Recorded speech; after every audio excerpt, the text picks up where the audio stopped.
The sun was still full on the garden when the back door of the Bonnells shut with a bang, and a very gay figure walked down the path to the gate. It was Alice, the servant girl, dressed for her afternoon out. She wore a white cotton dress with such large red spots on it and so many that they made you shudder, white shoes and a leghorn turned up under the brim with poppies. Of course she wore gloves, white ones, stained at the fastenings with iron mold, and in one hand she carried a very dashed-looking sunshade which she referred to as her parasol. Beryl, sitting in the window, fanning her freshly washed hair, thought she had never seen such a guy.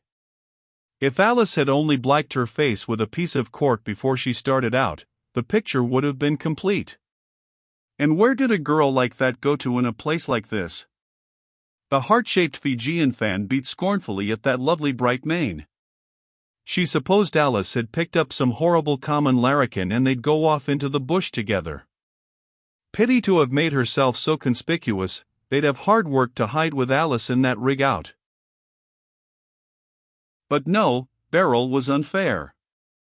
Alice was going to tea with Mrs. Stubbs, who'd sent her an invite by the little boy who called for orders.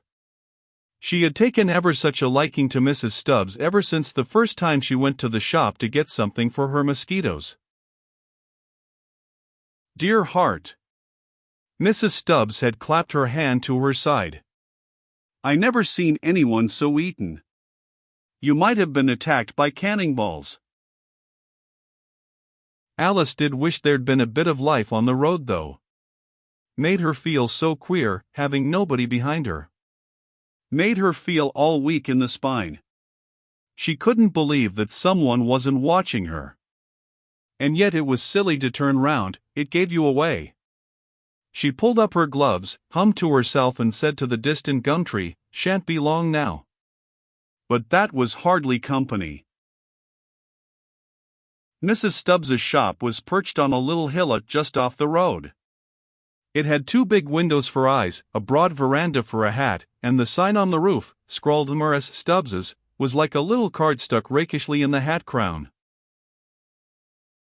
On the veranda there hung a long string of bathing dresses, clinging together as though they'd just been rescued from the sea rather than waiting to go in, and beside them there hung a cluster of sandshoes so extraordinarily mixed that to get at one pair you had to tear apart and forcibly separate at least 50. Even then it was the rarest thing to find the left that belonged to the right. So many people had lost patience and gone off with one shoe that fitted and one that was a little too big. Mrs. Stubbs prided herself on keeping something of everything. The 2 windows, arranged in the form of precarious pyramids, were crammed so tight, piled so high, that it seemed only a conjurer could prevent them from toppling over. In the left-hand corner of one window, glued to the pane by 4 gelatin lozenges, there was, and there had been from time immemorial, a notice. Lost.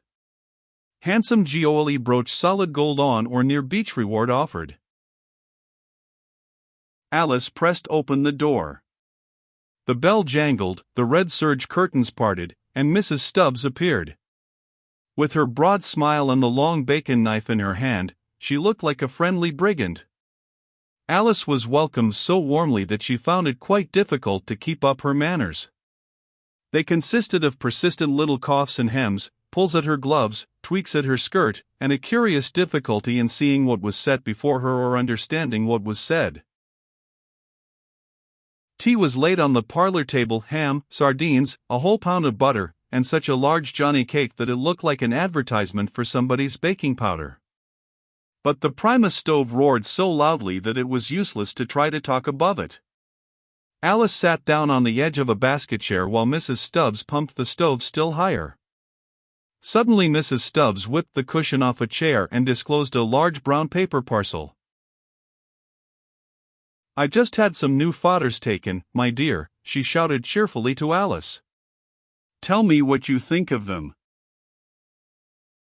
In a very dainty, refined way Alice wet her finger and put the tissue back from the first one. Life! How many there were? There were 3 dozen at least. And she held it up to the light. Mrs. Stubbs sat in an armchair, leaning very much to one side. There was a look of mild astonishment on her large face, and well there might be. For though the armchair stood on a carpet, to the left of it, miraculously skirting the carpet border, there was a dashing waterfall. On her right stood a Grecian pillar with a giant fern tree on either side of it, and in the background towered a gaunt mountain, pale with snow. "It is a nice style, isn't it?" shouted Mrs. Stubbs, and Alice had just screamed sweetly when the roaring of the Primus stove died down, fizzled out, ceased, and she said pretty in a silence that was frightening. "Draw up your chair, my dear," said Mrs. Stubbs, beginning to pour out. "Yes," she said thoughtfully, as she handed the tea, "but I don't care about the size. I'm having an enlargement. All very well for Christmas cards, but I never was the one for small fodders myself. You get no comfort out of them. To say the truth, I find them disheartening." Alice quite saw what she meant. "Size," said Mrs. Stubbs. "Give me size. That was what my poor dear husband was always saying. He couldn't stand anything small. Gave him the creeps. And, strange as it may seem, my dear," here Mrs. Stubbs creaked and seemed to expand herself at the memory, "it was dropsy that carried him off at the larst. Many's the time they drawn 1.5 pints from him at the hospital. It seemed like a judgment." Alice burned to know exactly what it was that was drawn from him. She ventured, "I suppose it was water."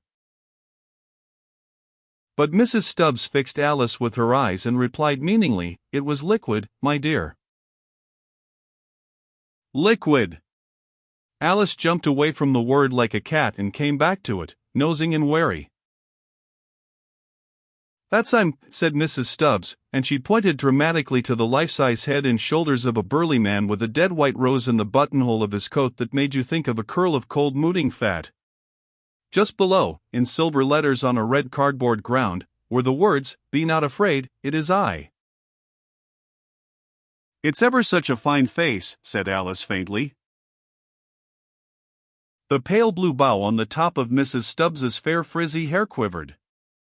She arched her plump neck. What a neck she had! It was bright pink where it began and then it changed to warm apricot, and that faded to the color of a brown egg and then to a deep creamy. "All the same, my dear," she said surprisingly, "freedom's best." Her soft, fat chuckle sounded like a purr. "Freedom's best," said Mrs. Stubbs again. "Freedom!" Alice gave a loud, silly little titter. She felt awkward. Her mind flew back to her own kitchen. Ever so queer. She wanted to be back in it again.